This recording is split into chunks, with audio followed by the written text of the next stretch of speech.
Иднината на македонскиот спорт е во упорните и истрајни луѓе, сите оние кои што сакаат да внесат новост, свежина и позитивен спортски дух. Човекот кој што ја донесе сагата наречена тајландски бокс, господин Горан Карамфиловски, ексклузивно за интервју на Позитив МК. Проследете не.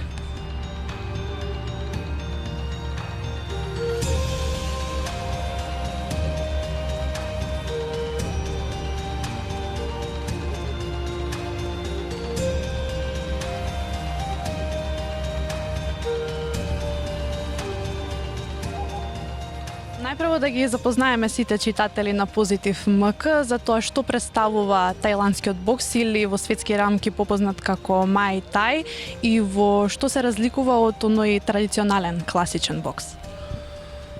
Па, првата и основна карактеристика е што се користат сите 4 екстремитети за удирање, односно има многу повеќе ударни површини, како што ние викаме, значи се користат тупаниците, лактите, колената, стапалата. Меѓутоа, генерално, можеби најголемата разлика е тоа што во боксот се нарекува клинч, а ние го викаме нек реслинг. Значи, во момент кога во боксот има клинч, судијата вика стоп и го прекинува активноста, а во нашиот спорт тоа трае, продолжува, односно тогаш почнала борбата. Тоа го прави тајландскиот бокс да биде спорт на моќта. Значи, од секој тајландски боксер се бара да го направи оној момент на overpower, надмоќ, за да успее да победи, затоа што не многу е лесно кога станува збор само за давање удари. Значи, така ние можеме да тераме и по 10 рунди, меѓутоа кога се рундите со комплетна Мај Тај техника, тогаш е многу понапорно, од 3 минути клинч. Јас имам 80 кг, со 80 кг друг на врат, не можеш да издржиш многу, значи станува напорно.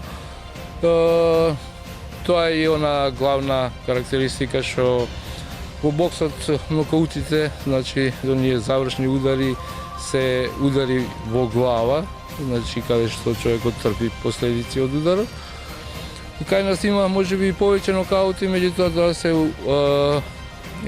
нокаути од замор, од премор, едноставно телото експлодира повеќе, не може да издржи, колабираш. После 5 минути, да, ти си свеж, можеш да одиш во дискотека, да играш цела вечер, не е никаков проблем, меѓутоа во тој момент организмот не може тој интензитет да го издржи. Секако има многу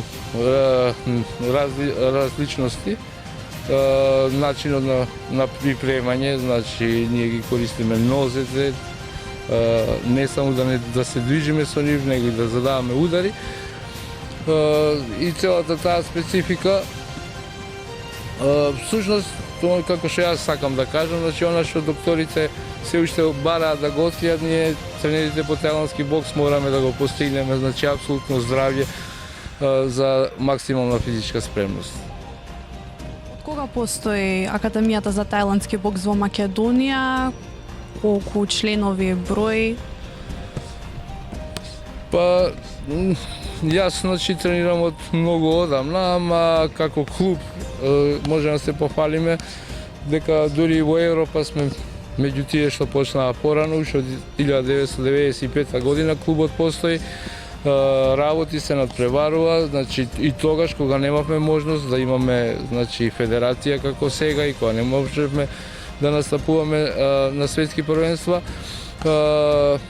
ИФМА и МФ, значи Светската и Европската асоциација најдоа модус и ни помага да го развиваме спортот. Благодарен сум на таа поддршка. Нормално ние ќе го надоместуваме тоа во текот на наредниве години, со тоа што веќе почнавме да учествуваме на европско, на светско првенство.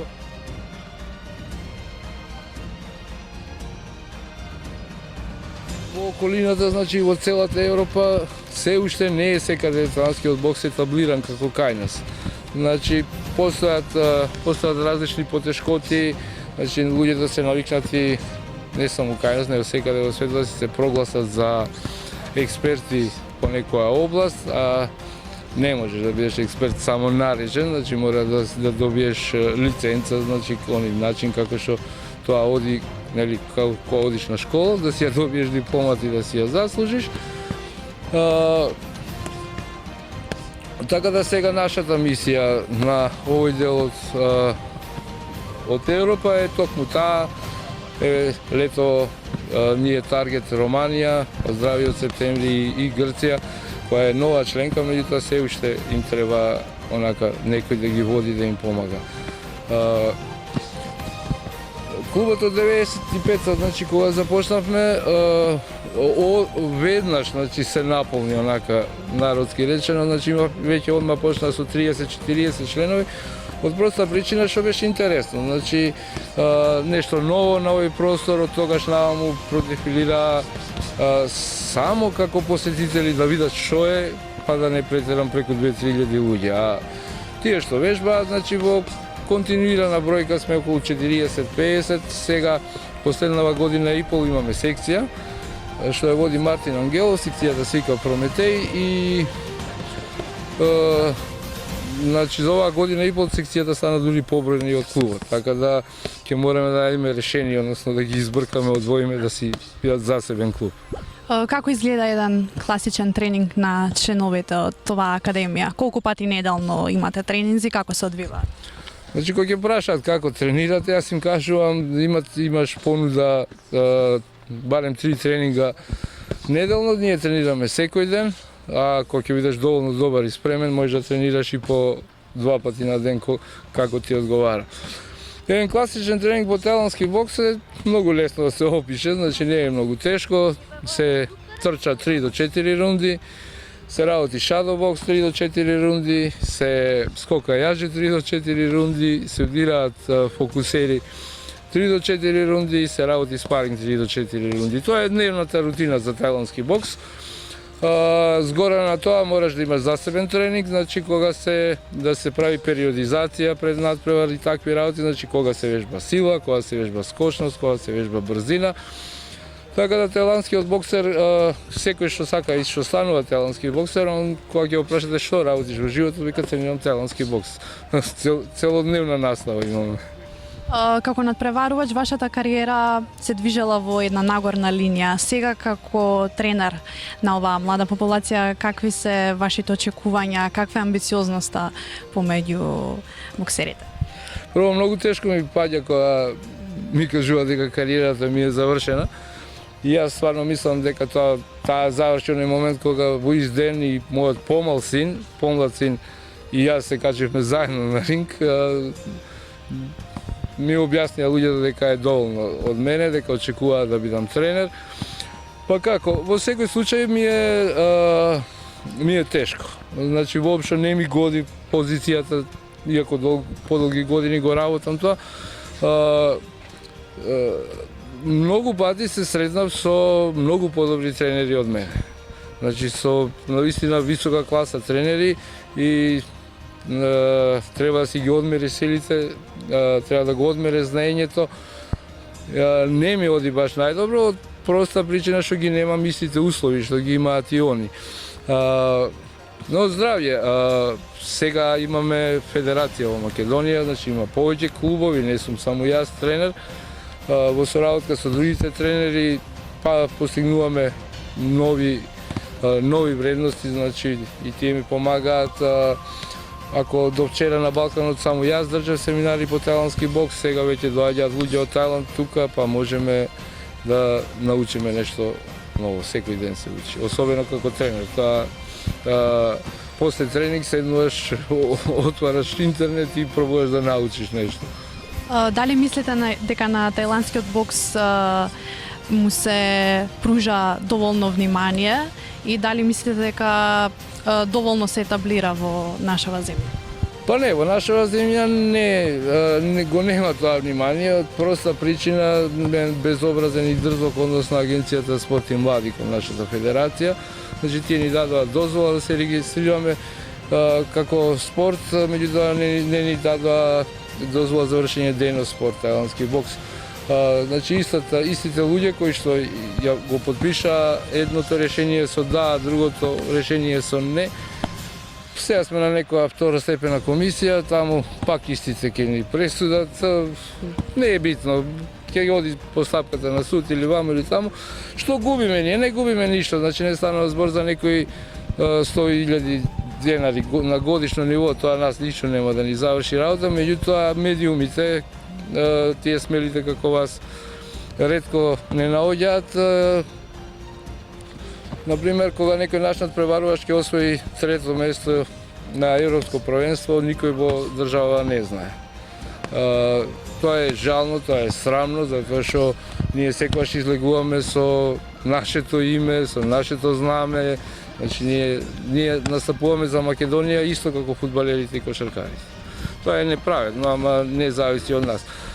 Меѓутоа, федерацијата се има свој начин на работа, значи се има, ние знаеме како да работиме, ние можеме да работиме, се организираат државни првенства, учествуваме на светско, на европско првенство и тоа е тоа. Резултати постигнуваме, дури и премногу постигнавме за ова кратко време како федерација што постоиме.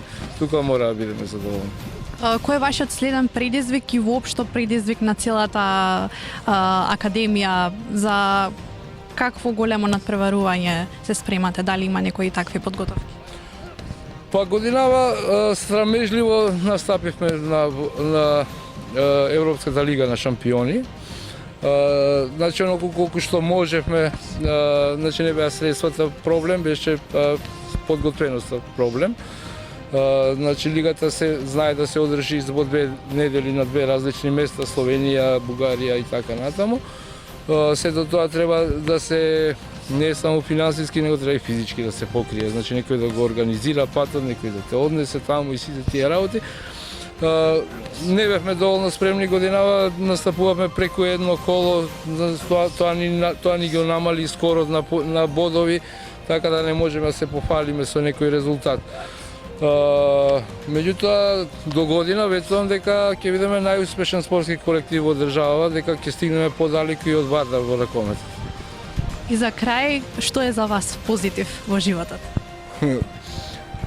Па позитив секако значи да не си во минус, значи да нешто да го имаш во одредена количина. За мене имањето на соништа и живеењето на тие соништа е најпозитивното нешто за кое што сум чул и сум го открил тоа. Значи јас секогаш се обидувам да го живеам својот сон. Значи она пред спиење што го помислувам како дете што сакав да се качам на ринг, да се борам за светска титула, тоа го направив и така и сега. Се уште се обидувам да ги живеам моите соништа. Ви благодарам за одвоеното време и се надевам дека ќе постигнете уште многу успеси. Благодарам.